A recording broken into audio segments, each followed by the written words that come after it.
This is the USS Glacier, a great American ship of discovery. She served the U.S. Navy and Coast Guard, making 39 voyages of exploration to the poles.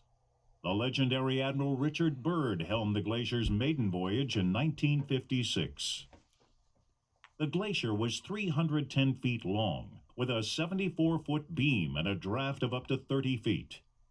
She was purpose-built to penetrate the polar ice. Her unique slope-shaped forefront and stern enabled her to drive straight through ice 7 feet thick.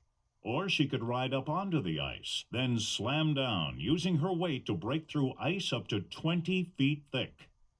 The hull plates were 1 5/8 inches armor-plated steel, and she had an inner hull forming a double bottom.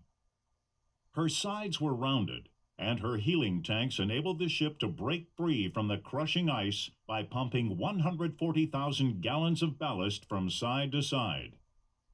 10 Westinghouse diesel-electric generators drove the 21,000 horsepower electric motors, the most powerful DC motors ever installed on a ship. They turned two 13-foot diameter propellers, generating a top speed of 18 knots and a range of over 29,000 miles on one fueling of 835,000 gallons. The Glacier had a crew of 41 officers and scientists, and 320 enlisted men and technicians. Originally, she was armed with a twin 5-inch 38 caliber, two twin 3-inch 50 caliber cannons, and 6 40-millimeter cannons. There were also 2 armed LCVP amphibious landing craft. The Glacier also had 2 helicopters, 2 motor whaleboats, and an Arctic survey boat. She had a loft conning station 74 feet above the waterline.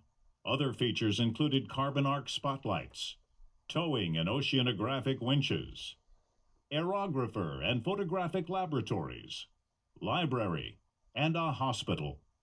The Glacier was decommissioned in 1987. She went to scrap after failing preservation as a museum in 2012. The Glacier Society educates youth about the history of the glacier and all icebreakers in the North and South Poles.